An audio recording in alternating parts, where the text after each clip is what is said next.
যে রব আপনার আমার হাজার গুনাহ দেখার পরও রহমতের দরজাকে খুলে রেখেছেন আমাদের জন্য, ওই রবের দরবার থেকে ক্ষমা পাওয়ার আশায় মন ভরে একবার বলি আলহামদুলিল্লাহ। আজকের এই মাহফিল যারা আয়োজন করেছেন, এই আয়োজনের পিছনে যারা যেখান থেকে যেভাবে প্রকাশ্যে গোপনে সহযোগিতা করেছেন, ইতিমধ্যে আমরা যারা মেহফিলে উপস্থিত হয়েছি, যারা উপস্থিত হব, যারা হয়েছিলাম, যারা মেহফিল দূর থেকে শ্রবণ করছি, রব্বুল আলামিন দয়া মেহেরবানি করে আমাদের সকলের জীবনের অতীতের কবিরা সগীরা গুনাহকে মাফ করে দিন, বলি আমিন। আল্লাহ মেহেরবানি করে আমাদের মা বাবার গুনাহকে মাফ করে দিন। আর একটু জোরে বলি, আমাদের যত আত্মীয় স্বজন এবং এই এলাকায় যত কবরবাসী এই মুহূর্তে কবরের কঠিন আযাবে কষ্ট পাচ্ছে, প্রত্যেকটি বান্দার দোয়ার উসিলায় রব্বুল আলামিন প্রত্যেকটি কবরবাসীকে আযাব থেকে মুক্তি দান করুক, আমিন। দেখতে দেখতে এই মাহফিল আল্লাহর রহমতে গ্রামবাসী আপনাদের সকলের ভালোবাসা সহযোগিতায় 19তম অঙ্কের কটগড়ায় দাঁড়িয়েছে। এই মাহফিলের শুরু থেকে আজ পর্যন্ত যত আলোচক, যত সহযোগিতাকারী, যত শ্রোতা মণ্ডলী দুনিয়ার থেকে বিদায় নিয়েছে, আল্লাহ পাক প্রত্যেক জনকে রফে দারাজাত দান করুক, আমিন। আর একটু জোরে বলা যাবে? সম্মানিত উপস্থিতি, আমি ভালোবাসা নিয়ে, ভালোবাসার ডাকে সাড়া দিয়ে আপনাদের সামনে উপস্থিত হয়েছি। আশা রাখবো দোয়া এবং ভালোবাসা নিয়ে আপনাদের থেকে আমি বিদায় নিব। এর মাঝখানে যতটুক সময় রব্বুল আলামিন আমি অধমকে বলার তৌফিক দান করবেন, এই সময়টুকু আল্লাহর ওয়াস্তে সবাই একটু মনের কান দিয়ে শোনার চেষ্টা করবেন ইনশাআল্লাহ। যুবকদের আওয়াজ একটু বড় লাগবে, বলেন ইনশাআল্লাহ। আমার কোনো কথা, শব্দ, বাক্য কাউকে গ্রহণ করতে হবে না, তবে অনুরোধ রাখবো প্রত্যেকটি কথা মনের কান দিয়ে শোনার পর নিজের বিবেকের আদালত দিয়ে নিরপেক্ষ বিচারক হয়ে বিবেচনা করে দেখবেন। সঠিক যদি মন লাগে গ্রহণ করে নেবেন, ভুল যদি মনে হয় বাদ দিয়ে দিবেন, কোনো সমস্যা নেই। তৃতীয় নম্বর অনুরোধ, আমাকে একটু আওয়াজ দিয়ে সহযোগিতা করতে হবে। যারা যারা করতে রাজি আছে একবার বলি মারহাবা। আজকের আলোচনা চলবে 50-50, আমি করব 50, আমার ইমানদার ভাইয়েরা করবেন 50। পারবো ইনশাআল্লাহ? সবসময় তো শুনে যান, আজকে একটু করার সুযোগও দেওয়া হয়েছে। আজকে আলোচনা চলবে 50-50, পারবো ইনশাআল্লাহ? মাশাআল্লাহ। আল্লাহ পাক আপনাদের সবাইকে সবসময় হাসি মুখে থাকার তৌফিক দান করুক, ভিতর জগৎ থেকে শান্তি দান করুক, পরিবারকে আল্লাহ শান্তিময় করে দেব। আল্লাহ তাআলা আমাদের সকলেরই হাজিরিকে কবুল করুক, আমিন। আলোচনা শুরু করার আগে একটা কথা মনে রাখবেন, প্রত্যেকটা মাহফিল হচ্ছে এক একটা ক্লাসের মতো। কি বলেন আপনারা?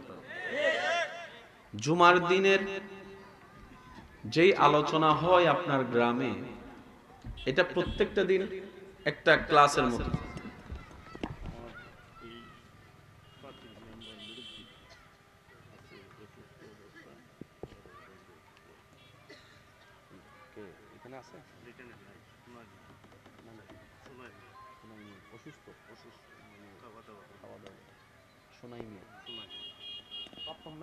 প্রাক্তন মেম্বার সোনাই মিয়া সাহেব অসুস্থ আছেন।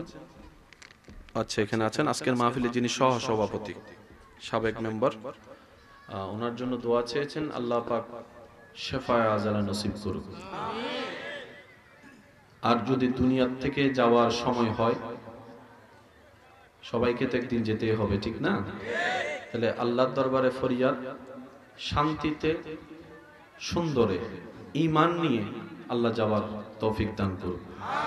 আল্লাহ আমাদেরকে ঈমান নিয়ে দুনিয়া থেকে যাওয়ার তৌফিক দান করুন। সম্মানিত উপস্থিতি, প্রত্যেকটা শব্দ একটু নোট করবেন, বিশেষ করে আমার যুবক ভাইয়েরা। যত নিরিবিলির সাথে আমাকে সাপোর্ট দিতে পারবেন আমি বলার চেষ্টা করব। উলামায়ে কেরাম, তালেবুল ইলম, বাবা দাদা নানা যারা আছেন ওনাদের দোয়াকে মাথার উপর ছাদ বানিয়ে আমার যুবক ভাইদের আওয়াজকে সাথে নিয়ে আমি সামনে এগোনোর চেষ্টা করছি। ওয়ামা তৌফিকি ইল্লা বিল্লাহ। সবাই একবার জোরে বলেন মারহাবা। প্রত্যেকটা মাহফিল এক একটা কি বললাম বলেন, এক একটা কি? সাপ্তাহিক ক্লাস হচ্ছে জুমার দিন। সাপ্তাহিক ক্লাস কি? জুমার দিন। আমরা যদি এগুলোকে একটু গুরুত্ব দিতে পারি তাহলে ইসলাম শিক্ষা বোঝা সবার জন্য সহজ। আর কি সৌভাগ্য আমাদের, রব আমাকে আপনাকে আমাদেরকে গরু ছাগল না বানিয়ে মানুষের দলে পাঠিয়েছেন। সুবহানাল্লাহ জোরে বলি। মানুষের দলের ভিতরে নাস্তিক না বানিয়ে স্রষ্টা বিশ্বাসী বানিয়েছেন। স্রষ্টা বিশ্বাসীর ভিতর যতগুলা ধর্ম আছে বর্তমান পৃথিবীতে গুগলের মতে প্রায় ৩-৪ হাজারের উপরে ধর্ম আছে। এতগুলা ধর্মের ভিতরে আল্লাহ তাআলা আপনাকে আমাকে ইন্নাদ-দীনা ইনদাল্লাহিল ইসলাম, আল্লাহর প্রিয় ইসলামের মধ্যে পাঠিয়েছেন। এই ইসলামের ভিতরে যতগুলা নবী আছেন প্রত্যেকটা নবীর উম্মতেই হচ্ছে ইসলামের অংশ। আল্লাহ তাআলা আপনাকে আমাকে ইমামুল আম্বিয়া রাহমাতুল লিল আলামিন নবীর উম্মত করে পাঠিয়েছেন। একটার চাইতে একটা বড় দয়া। কি বলেন আপনারা, ঠিক কি না? মনে রাখবেন ভাই, মুসা নবীর উম্মত যারা মুসা নবীকে মানার মতো মেনেছে তারাও মুসলমান। ভাই বলেন বলেন বলেন, তারা কি? ধর্ম সবার একটাই, আদম থেকে শুরু করে আমাদের নবী পর্যন্ত। ধর্ম কয়টা? এটা অনেক ভাইরা আমরা একটু ভুল বুঝাবুঝি করি। আমরা অনেক সময় মনে করি নবী থেকে ইসলাম শুরু। না, ইসলাম শুরু হয়েছে আদম নবী থেকে। সুবহানাল্লাহ, একটু জোরে বলি। ইসলাম শুরু হয়েছে আদম নবী থেকে, ইসলাম কমপ্লিট হয়েছে আমাদের নবীর গ্রামে এসে। এই কোরআনের আয়াতটা যদি একটু মনের চোখ দিয়ে খেয়াল করেন তাহলে সবকিছু ক্লিয়ার হয়ে যাবে। আল্লাহ তাআলা বলে আল ইয়াউমা আকমালতু লাকুম দীনাকুম ওয়া আতমামতু আলাইকুম নিয়ামাতি। আল্লাহ পাক বলে হাবিব, আদম থেকে শুরু হওয়া ধর্মটা আপনি নবীর বেলায় এসে আমি আল্লাহ পরিপূর্ণ ঘোষণা করে দিলাম। তাহলে বলেন ধর্ম কয়টা? একটু সবাই বলি ধর্ম কয়টা? সবচেয়ে প্রাচীন ধর্ম ইসলাম। কারণ আদমের আগে কোনো মানব নাই। আদমের ধর্ম যেটা সেটাই সবচেয়ে প্রাচীন। আদমের ধর্ম যেটা সেটাই প্রাচীন। এবার আদমের ধর্মকে জিজ্ঞেস করলে হবে লা ইলাহা ইল্লাল্লাহ। মন খুলে বলি সুবহানাল্লাহ।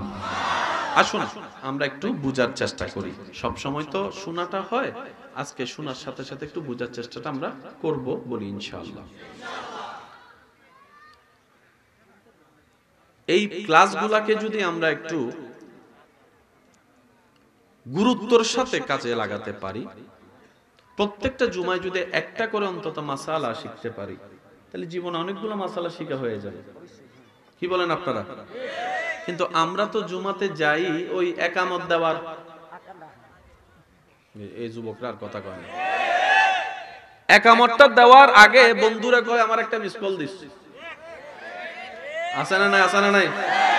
আবার অনেকে আগে ভাগে গেল মসজিদের ওই পিলারের সাইড, দেওয়ালের সাইডটা খুঁজে বাইর করে, সে জায়গায় হেলামটা দিব পিলারে দিয়া, হুজুর আপনার ডিউটি আপনি করেন। বুঝতে পারছি? অধঃপতন আমাদের এই কারণগুলোর কারণেই হচ্ছে। আসেন আজকে অন্তত এই মাহফিল থেকে আমরা কিছু একটা নিয়ে যেন ঘরে যেতে পারি। আল্লাহ আমাদেরকে সে সুযোগ দান করুন। পুরা সৃষ্টির স্রষ্টাকে আমি বলবো আস্তে, আপনারা বলবেন জোরে, কে? আল্লাহ যে সবকিছু বানিয়েছেন কোনো কারণ তো আছে, কারণ ছাড়া তো আর বানায়নি। কি বলেন আপনারা? যেই জীবাণুগুলা আপনি আমি দেখিও না, হাতে যে জীবাণু, এই জীবাণুর পিছনেও সৃষ্টির পিছনেও কারণ আছে। ব্যাকটেরিয়া কেউ পছন্দ করে না, কিন্তু আপনি জানেন আপনার শরীরে যদি গুড ব্যাকটেরিয়া না থাকে আপনি মারা যাবেন। একটু কথা বলেন, কথা বলেন।